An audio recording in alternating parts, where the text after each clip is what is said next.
কিছু রাজনৈতিক দল জুলাই সনদ নিয়ে বিভ্রান্ত করার চেষ্টা করছে।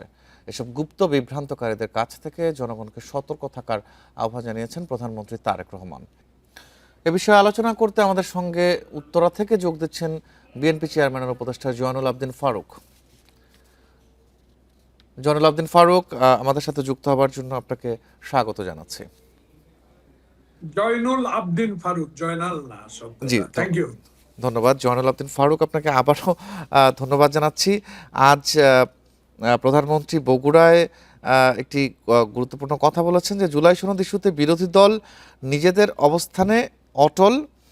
একেই কি আসলে গুপ্তদের বিভ্রান্তি বললেন কিনা প্রধানমন্ত্রী? আসলে দেখুন, ইন্ডিপেন্ডেন্ট টেলিভিশনকে অনেক অনেক ধন্যবাদ। আজকে 63 দিনের পর মাননীয় প্রধানমন্ত্রী বাবার দেশে গিয়েছেন বগুড়ায়। আজকে যে জনসভায় উনি বক্তব্য রেখেছেন, এই দেশের মানুষের মনের কথাগুলো উনি বলেছেন।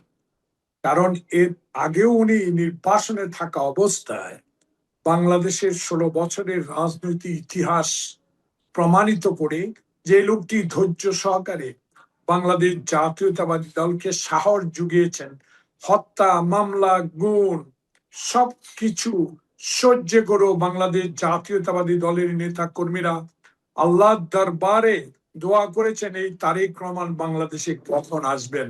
উনি এসেছেন, উনি জনগণের দোয়া পেয়েছেন, জনগণের সমর্থন পেয়েছেন।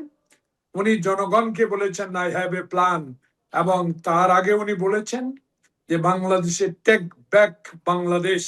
প্রত্যেকটা জিনিস আজকে 63 দিনে অক্ষরে অক্ষরে পালিত হচ্ছে। যেমনি উনি নির্বাচনী ওয়াদাগুলা ইশতেহারগুলো করেছেন, সেগুলো ওই 63 দিনে একে একে পালন করা হচ্ছে। তাই আজকে উনি জনসভা স্পষ্ট করে বলেছেন, লং ড্রাইভে গিয়ে যারা বাংলাদেশের গণতন্ত্রকে, ফ্যাসিস্ট সরকারকে সমর্থন জানিয়েছিলেন এক সময়, 96 নির্বাচনের কথা বলেছেন। সেই কারণে আমি বলতে চাই, এই গুপ্ত শব্দটি ব্যবহার এই জন্য করা হয়েছে। 1971 সালে আমার নেতা শহীদ প্রেসিডেন্ট জিয়াউর রহমান যখন বাংলাদেশের স্বাধীনতা ঘোষণা করেছিলেন, স্বাধীনতার 2 দিন আগে 14ই ডিসেম্বর কিভাবে আমাদের বুদ্ধিজীবীদেরকে হত্যা করে, চক্রান্ত করে বাংলাদেশকে বুদ্ধিজীবীহীনতা করার চেষ্টা করেছিল। এই 71-এর পরাজিত শক্তির আবার বাংলাদেশের জুলাই অগাস্টের বিপ্লবকে অন্যদিকে প্রবাহিত করার জন্য যে মন মানসিকতা সংসদের ভিতরে এবং বাইরে চেষ্টা চালিয়ে যাচ্ছেন, তার উত্তর উনি বলেছেন এই জন্য যে বাংলাদেশে জুলাই সনদ অক্ষরে অক্ষরে পালন করা হবে ইনশাল্লাহ, কিন্তু জুলাই আদর্শ বাস্তবায়নের জন্য আমরা এমপি হই নাই। বাংলাদেশের 55% মানুষ আমাদেরকে সমর্থন দিয়েছে।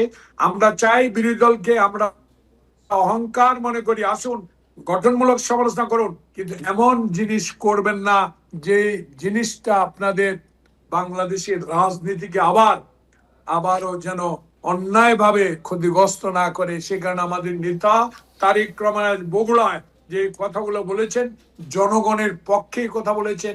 আমরা অক্ষরে অক্ষরে জনগণের পাশে থাকবো। বাংলাদেশে আর রাতের অন্ধকারে আদালতে বসবে না, হুকুমের আদালতে বসবে না, 5 বছরের সাজা আর 10 বছর হবে না, এজলাসে লাথি মারা হবে না, আজকে হাইকোর্টের সামনে আর ময়লা পড়া হবে না। বাংলাদেশের মানুষ প্রমাণ করে দিবে ইনশাল্লাহ। 63 দিনে আমরা বুঝতে পেরেছি সরকার। জনাব ফারুক, বিএনপির পক্ষ থেকে বলা হচ্ছে যে জুলাই সনদ অক্ষরে অক্ষরে পালন করা হবে এবং বিএনপি তাদের ইশতেহার অনুযায়ীও কাজ শুরু করে দিয়েছে। তাহলে কেন কি কোনো পরিকল্পিতভাবে কি আসলে জুলাই বিরোধী অবস্থানে নেওয়ার চেষ্টা করা হচ্ছে বলে আপনি মনে করেন কিনা? আচ্ছা শুনুন, আপনি উপস্থাপক এবং আপনার মাধ্যমে আমি বাংলাদেশের জনগণকে বলতে চাই, আমি বাংলাদেশ পার্লামেন্টে 6 বার যাওয়ার আমার সৌভাগ্য হয়েছে। আমার কোনো গুণ নেই, গুণ ছিল শহীদ প্রেসিডেন্ট জিয়াউর রহমানের আদর্শ, ধানের শীষ বেগম জিয়ার আদর্শ, ধানের শীষ, এবং তারেক রহমানের 2025 সালের 26 সালের ফেব্রুয়ারি মাসে নির্বাচনে আমাকে মনোনয়ন দেওয়ার একটি কারণ ছিল, বাংলাদেশের 16 বছরে আমরা আন্দোলন সংগ্রাম, গুম খুনের বিরুদ্ধে, দ্রব্যমূল্য ঊর্ধ্বগতির বিরুদ্ধে যখনই কথা বলেছি, তখনই আমার নেতা শহীদ জিয়া, নেত্রী খালেদা জিয়া, নেতা তারেক রহমান নিয়ে পার্লামেন্টে অসভ্য বক্তব্য দেওয়ার পরে আমার নেতা আমাদেরকে বলেছে 5ই আগস্টের পর আইন নিজের হাতে তুলে নেওয়া যাবে না।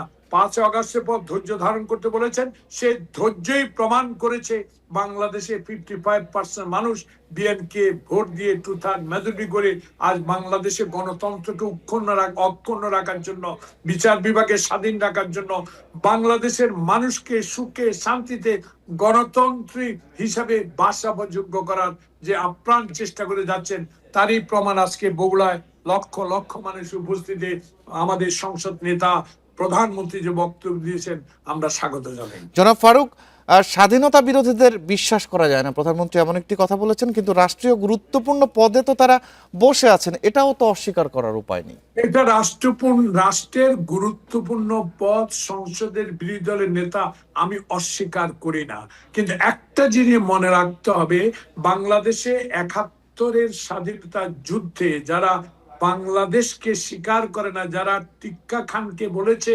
মিটিং করে কান আবার চোখ খোলা রাখতে হবে আমাদেরকে, সেই কান চোখ খোলা রাখা মানুষগুলো পার্লামেন্টে এসেছে, আমরা স্বাগত জানিয়েছি। এই জন্য গণতন্ত্রের পক্ষে কথা বলুক, মানুষের পক্ষে কথা বলুক, 55 বছর আগে যে ভুল করেছে সে ভুল স্বীকার করুক, তাহলে বাংলাদেশের মানুষ তাদেরকে যদি